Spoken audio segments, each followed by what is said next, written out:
오늘이 어머니 주일이지요.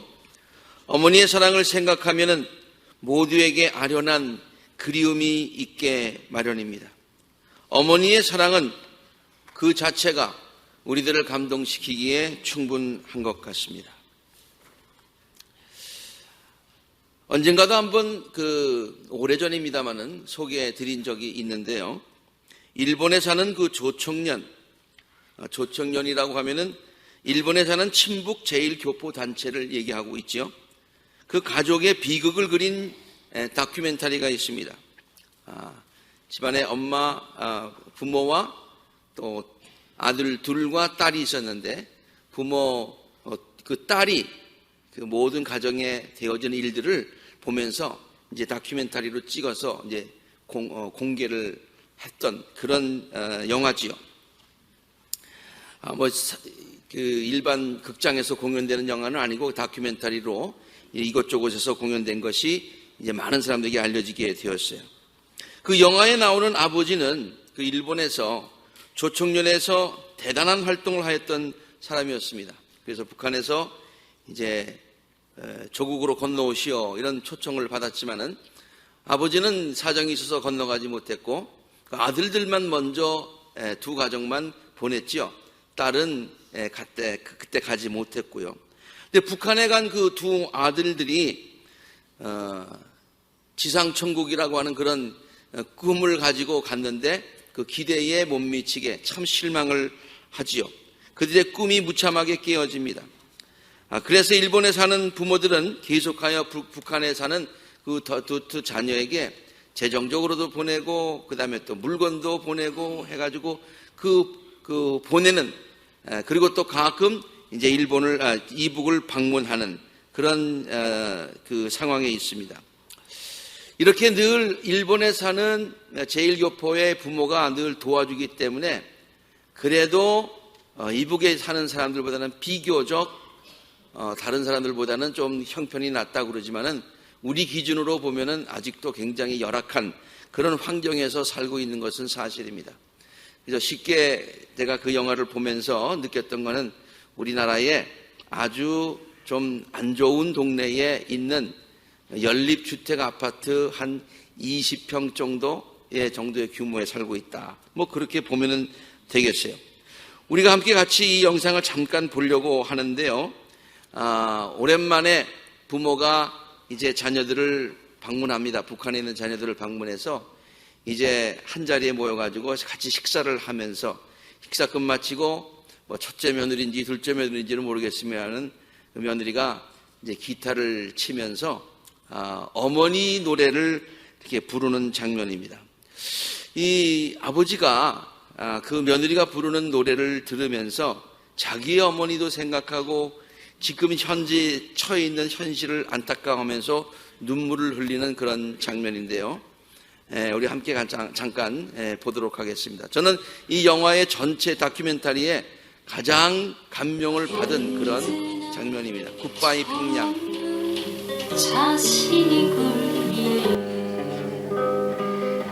한평생 고생하신 나의 어머니 웃음보다 눈물이 많으셨기에 고생인들 얼마이시랴.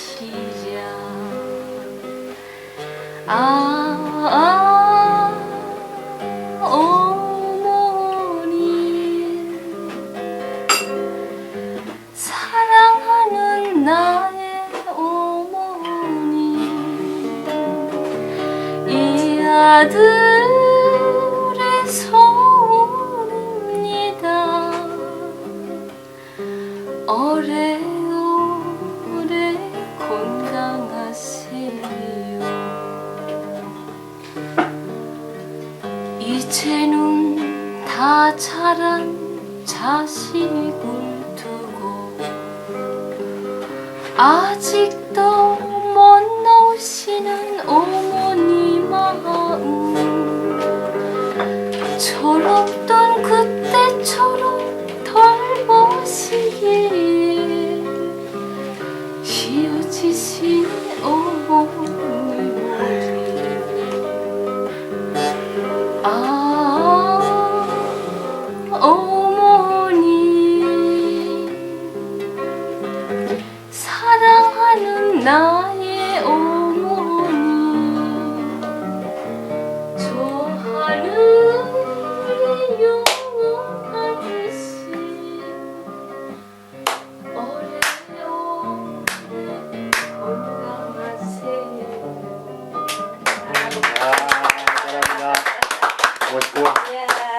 형이 내가 노래 부르니까 어머니 오빠. 아버지. 제가 어렸을 때에는 철저하게 방공 교육을 받고 자랐었습니다. 여기 있는 대부분의 분들도 다 마찬가지겠습니다만은 그때 이런 이야기를 우리 모두 들었지요. 북한 사람들은 김일성만을 아버지로 생각하고 부모에 대한 애틋한 감정은 없다.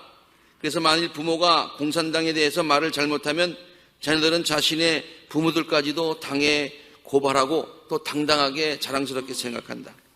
이런 이야기를 들으며 자랐던 저희 세대의 남한 사람들은 북한 사람들이야말로 공산주의 때문에 부모와 자식 간의 천륜도 저버린 사람들이고 그리고 또 부모에 대한 기본적인 애틋한 사랑조차 알지 못하고 살아가는 그런 사람들이라고 하는 그러한 생각을 우리가 가지고 살았었습니다. 그러나 사실과 다르지요. 부모님께 대한 사랑의 마음은 북한 사람들이라고 예외가 아닙니다. 특별히 어머니에 대한 사랑의 마음은 모든 사람들이 다 갖고 있는 남한 사람이나 북한 사람이나 다 갖고 있는 기본적인 정서입니다. 이번에 옛날에 그 영화를 다큐멘터리를 봤기 때문에 저 자료 화면을 좀 찾아보려고 정말 많이 찾았는데 저는 못 찾았어요. 그래서 금요일 날하고 토요일 날을 저거 찾느라고 굉장히 북한 가요를 많이 들어봤습니다. 이것도 들어보고 저것도 들어보고. 그런데 의외로 어머니를 주제로 한 노래들이 굉장히 많이 있더라고요. 그냥 놀랐습니다. 그리고 이게 막 그 공산당 그 당에 관한 노래를 부를 때는 얼굴이 굳어서 부르고요. 어머니에 대한 노래들을 부를 때는 그 얼굴에 그 감동이 있는 것을 느낄 수가 있었습니다. 이것은 민족을 초월해서 모든 사람들에게 공통적으로 갖고 있는 그와 같은 정서인 것 같아요. 우리 집 앞에 우리 부모님이 잠들어 계시는 세미터리가 있어요. 1년 중에 가장 아름다운 때가 바로 이때입니다. 방문에 어저께도 제가 가서 꽃을 이렇게 꽂고 왔습니다만은 그냥 그 전체가 다 그 꽃동산 같아요. 참 미국 사람들도 어머니에 대한 그런 사랑은 살아계신 부모님들에게도 뭐 지금 식당들이 그냥 다 만원이 돼 있고요. 그리고 이 세미터리에 가면은 꽃들로 그냥 장식이 되어 있는 것 같아요. 이제 6월 셋째 주일이 아버지 주일입니다만은 그때도 제가 한번 가봤거든요. 정말 초라한 그런 모습을 보면서 좀 씁쓸했습니다만은 아무튼 뭐 할 수 없죠 뭐요. 어머니의 사랑이 더 큰 것은 사실이니까요. 그리고 뿌린 대로 걷는 것이 사실이니까요. 그렇죠. 우리가 잘 알고 있듯이 헬라 사람들은 사랑을 네 가지로 얘기를 하지요. 많이 들어서 알고 있는데 또 얘기하라고 그러면 잘 대답 못하는 그와 같은 것인데요. 남녀 간의 사랑을 말하는 것을 우리는 에로스라고 그렇게 얘기를 합니다. 그리고 친구 간의 사랑을 얘기하는 것을 우리는 필리아라고 그렇게 얘기를 하고요.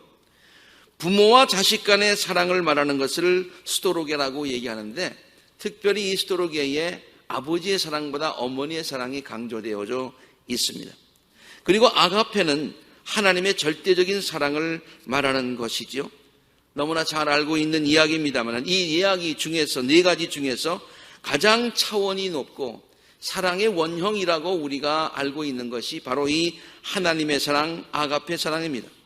그리고 이러한 하나님의 아가페 사랑에 그래도 미치지는 못하지만은 그래도 제일 근접한 것, 제일 닮은 것, 그것이 바로 스토르게 어머니의 사랑이라고 하는 것이죠. 오늘 설교 제목을요, 어머님의 사랑, 그것은 하나님의 사랑에 닮은 꼴이라고 정한 이유가 바로 여기 있습니다. 닮은 꼴이라고 하는 것은 그 크기나 이런 것은 다를지 모르지만은 닮았다고 하는 그와 같은 뜻이죠. 이사야에서 기록된 오늘 본문 말씀도 어머니의 사랑이 하나님의 사랑과 닮았다. 아니 하나님의 사랑은 우리가 어떻게 가늠해 볼 수 있는 거 아니 어머님의 사랑을 통해서 가늠해 볼 수 있다. 이렇게 말하면서 다음과 같은 성경을 우리에게 가르쳐주고 있습니다. 너희가 태어날 때부터 내가 너희를 안고 다녔다. 마치 어머니가 아이를 안고 있는 그런 모습이죠. 너희가 모태에서 나올 때부터 내가 너희를 품고 다녔다. 너희가 늙을 때까지 내가 너희를 안고 다니고 백발이 될 때까지 내가 너희를 품고 다니겠다. 그래서 아까 그 다큐멘터리에 나오는 그와 늙은 아버지도 당신의 어머니를 생각하면서 눈물을 흘리지 않습니까? 네. 저희 아버님 작년에 돌아가셨는데요. 돌아가시기 얼마 전에는 말이죠. 자꾸만 북한에 있는 저희 할머니가 어머니 말씀을 그렇게 하시더라고요. 그래서 저 맨 처음에 의아했습니다. 나이가 90이 넘으셨는데 어머니 생각이 날까? 네.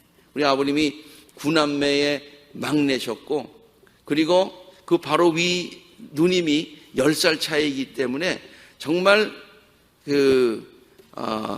굉장히 어머니의 사랑을 많이 받고 자란 것 같아요. 제가 평상시에는 몰랐는데 나이가 들어가시면서 점점 막내 티를 내시더라고요. 그래, 어머니, 이 하나님께서 내가 너희를 백발 때까지 안고 다니겠다라는 그런 말씀이 이해가 되지 않습니까? 내가 너희를 지었으니 내가 너희를 품고 다니겠고 안고 다니겠고 또 구원하여 주겠다. 이렇게 하나님의 사랑을 어머니의 사랑에 비유해서 닮은 꼴이기 때문에 이렇게 설명을 하고는 있지만은, 그러나 이사야가 우리들에게 잊지 말라고 가르치는 말씀이 있습니다. 물론 어머니의 사랑을 통해서 하나님의 사랑을 알 수는 있지만은 절대로 어머니의 사랑은 하나님의 사랑을 따를 수는 없다. 사실 비교가 안 되는 사랑이다. 그렇게 가르쳐주고 있습니다. 46장 5절에 너희가 나를 누구와 견주겠으며 나를 누구와 같다고 하겠느냐, 나를 누구와 비교하여 서로 같다고 하겠느냐.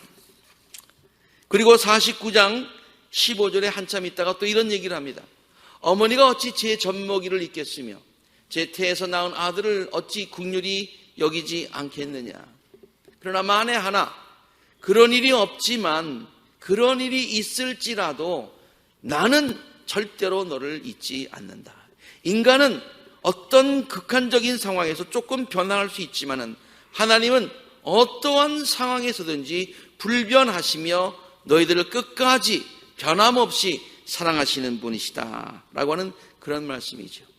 그래서 어머님의 사랑을 우리가 노래를 합니다마는, 하나님의 사랑은, 우리 찬송가를 부릅니다마는 그 많은 사랑을 너무 커서 그걸 다 기록할 수 없을 정도다. 찬송가에 이렇게 얘기하고 있습니까? 하늘 얼마나 넓습니까? 그 하늘을 두루마리로 삼고 바다를 먹물로 삼아가지고 그 먹물로 칠해서 하나님의 사랑을 그 두루마리에 한없이 기록해도 다 기록할 수 없다. 그렇게 찬송이 노래하고 있지 않습니까? 이렇듯 하나님의 사랑은 어머니의 사랑을 훨씬 뛰어넘는 것입니다. 그러나 그래도 세상에서 하나님의 사랑을 가장 닮은 것이 있다면 그래도 그것은 바로 어머니의 사랑이다 라고 성경도 우리에게 가르치고 있고 우리도 그것을 다 동의하고 있습니다.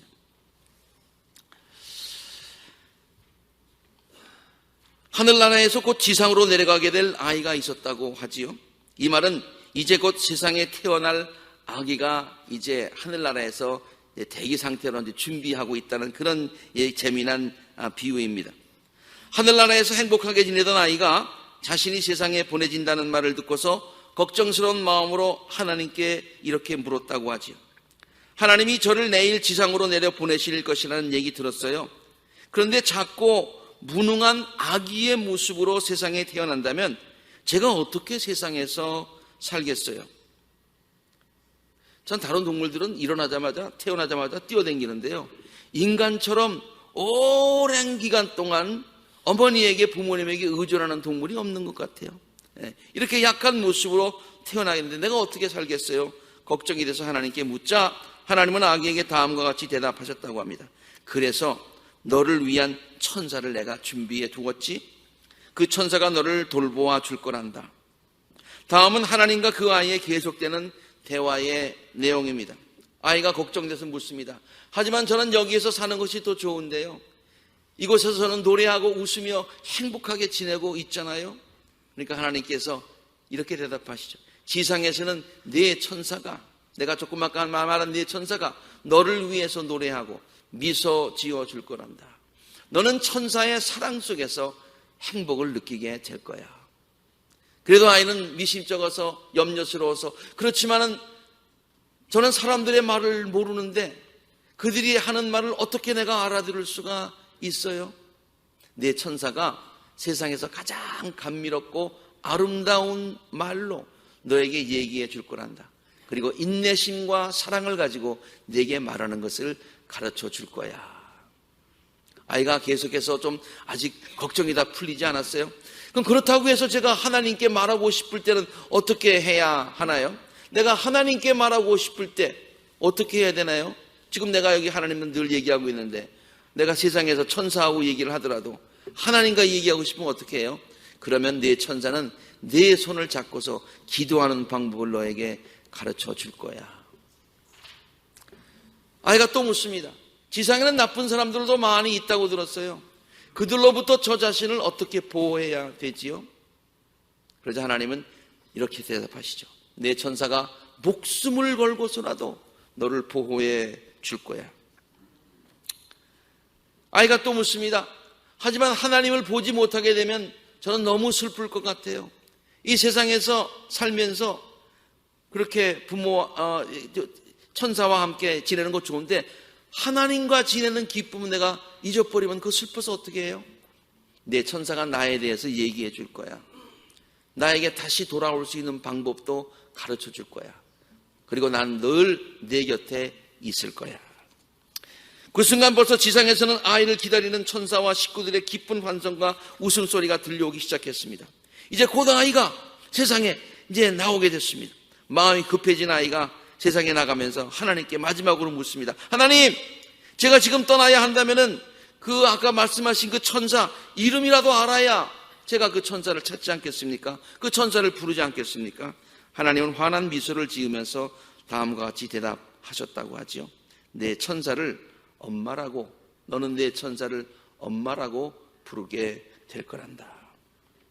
어머니가 얼마나 어떠한 존재인가를 우리에게 잘 표현해 주는 얘기지요. 엄마는 이 세상에서 살아있는 동안은 하나님께서 보내신 천사다, 그런 말이죠. 이혜인 수녀가 하늘나라에 가신 어머니를 그리워하면서 어머니를 자기 안에 있는 작은 하나님이라고 표현한 글을 읽어본 적이 있습니다. 하나님이 나에게 보내신 천사뿐만이 아니라 내 안에 있는 작은 하나님과 같은 존재. 그렇다고 해가지고 무슨 이 수녀가 우상 숭배했다는 얘기가 아니에요. 하나님, 내 안에 있는 작은 하나님과 같은, 그 같은 하나님의 닮은 꼴인, 하나님의 사랑에 닮은 꼴을 가지신 분, 그런 얘기죠. 어머니는 내게 또 한 분의 작은 하나님으로 이 세상을 떠나서도 나와 함께 계시고 내 안에 현존하는 사랑의 애인이다. 더 깊고 높은 선과 진리와 아름다움을 지향하며 사는 수도 이 여정에서, 이 신앙의 여정에서 눈에 보이지는 않지만 나를 가르치고 길들이며 교육하는 수련장이시고 힘들어할 때마다 용기를 내라고 격려해 주시는 정다운 친구가 되시며 수호 천사이다.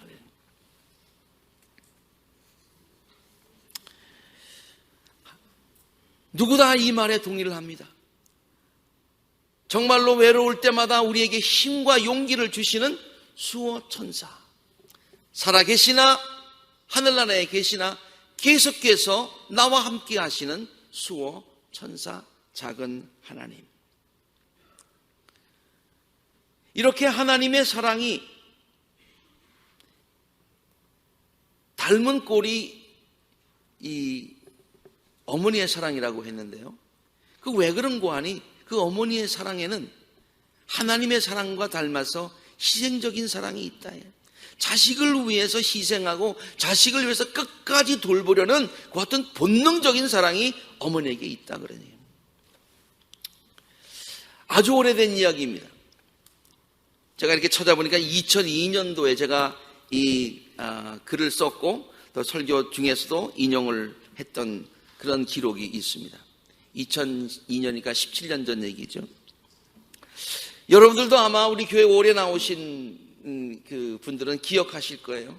그게 하루 이틀에 이루어진 일이 아니라 거의 한 달 동안 이루어진 일이기 때문에 그래요. 우리 교회 바로 앞에 조그만 화단이 있잖아요. 그 화단에 그 오리, 카나다 구스라고 그러나요? 그 오리가 알을 품고서 3주 동안 앉아 있었던 그 장면, 여러분 기억하십니까? 예. 다들 그때 감동을 받았어요. 제가 이렇게 한번 글을 써서 여러분과 함께 나누었었는데 다시 한번 읽어보니까 또 나름대로 또 감동이 있어서 여러분들에게 한번 전하려고 합니다.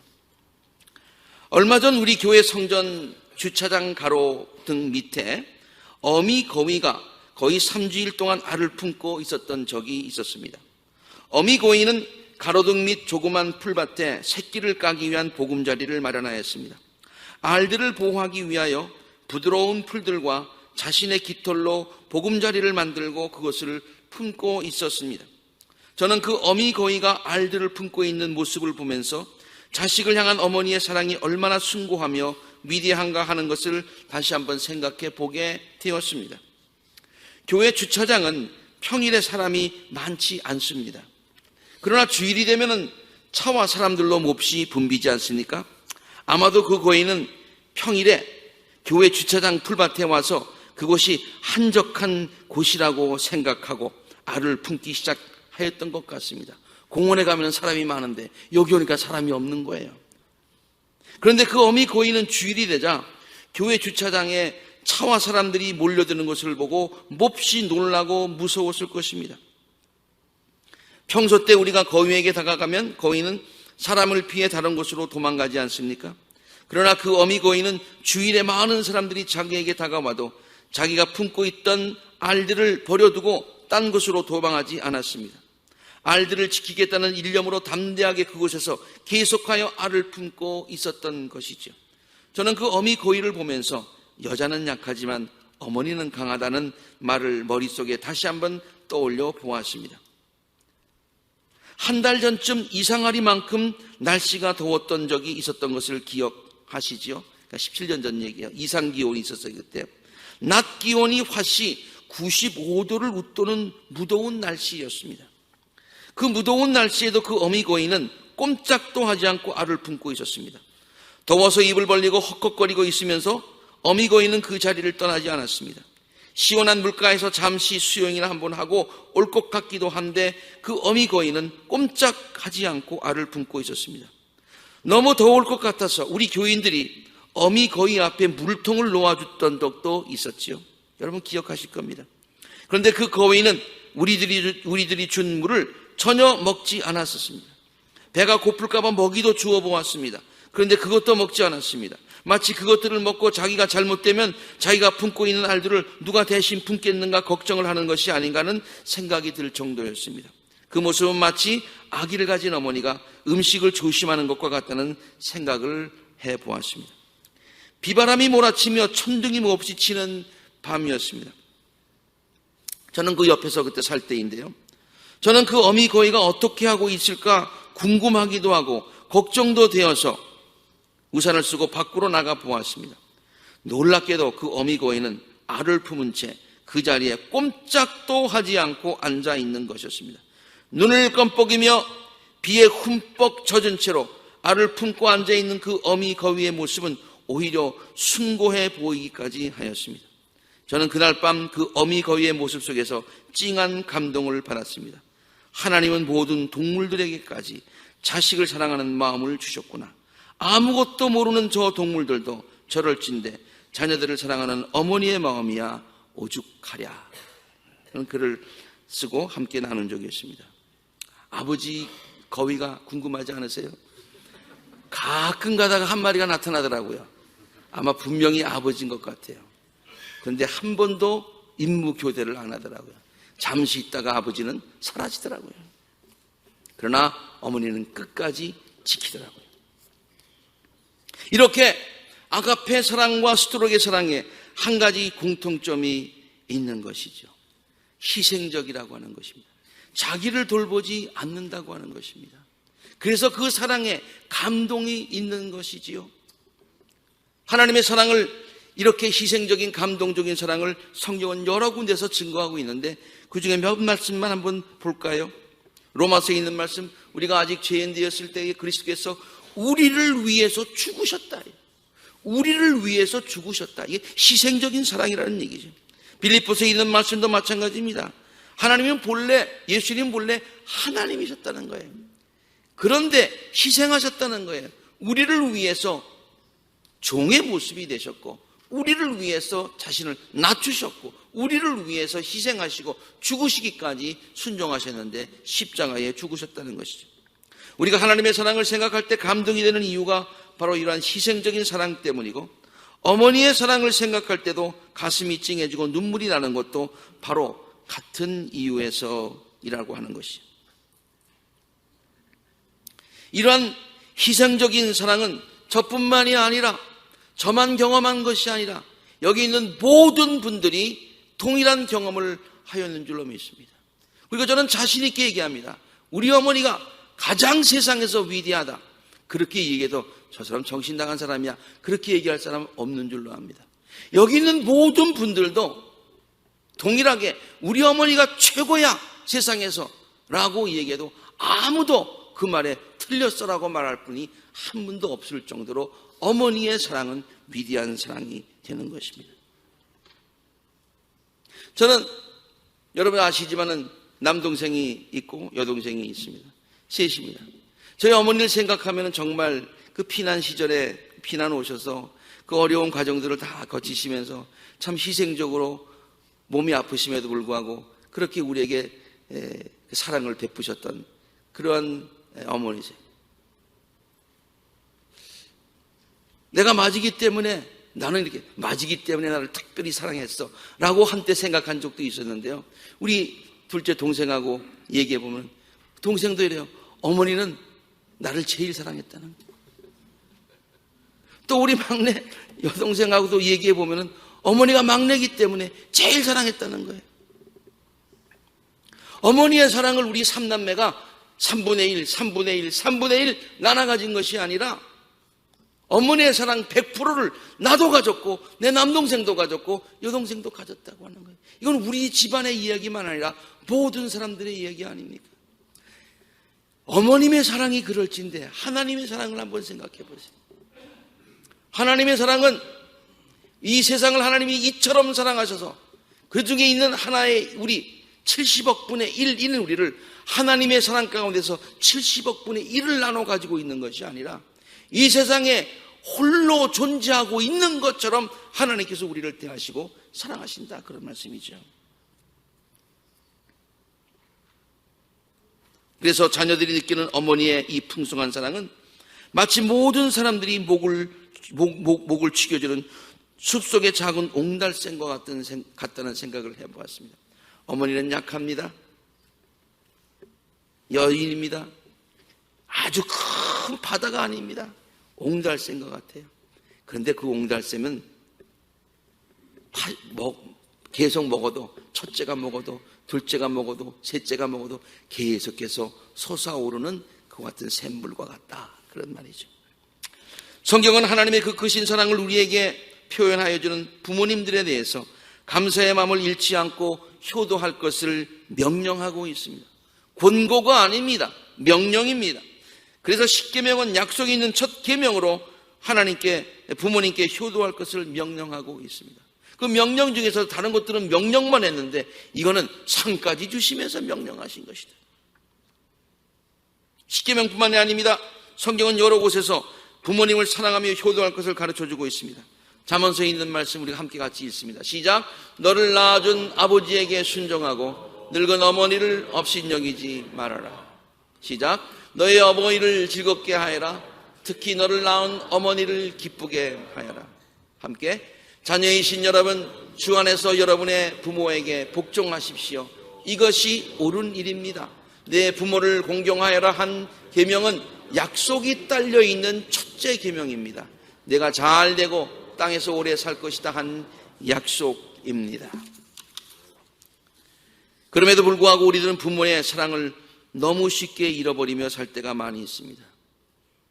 물이 중요하지만 물의 고마움을 잊어버리고, 공기의 그러니까 중요하지만 공기에 너무 흔해서 너무 당연하게 생각하는 것과 마찬가지로 부모님의 사랑, 어머님의 사랑을 너무 당연하게 생각하며 있을 때는 깨닫지 못하고 떠나고 나면은 그리워하는 그와 같은 안타까운 우리들의 모습을 보게 됩니다. 사랑하는 아콜라재단의 모든 성도 여러분, 부모님께 효도하는 아름다운 가정을 이루시기를 바랍니다. 그리고 부모를 공경하는 가정에 주시겠다고 약속하신 하나님의 놀라운 약속이 있는 첫 계명, 그 약속을 다 누려받으시는 모든 복된 성도님이 되시기를 바랍니다. 특별히 오늘 어머니 주일을 맞이하여서 어머니의 사랑에 감사하고 어머니에 대한 사랑과 효도를 다 할 수 있기를 바랍니다. 그리고 이미 어머니를 하늘나라에 보내신 분들은 어머니의 사랑을 기억하며 그 사랑에 보답하는 아름다운 삶을 사실 수 있기를 바랍니다. 아콜라재단의 모든 어머니들에게 하나님의 축복이 넘치시기를 효도의 본을 우리들에게 보여주신 예수 그리스도의 이름으로 간절히 축원합니다. 함께 기도하시겠습니다.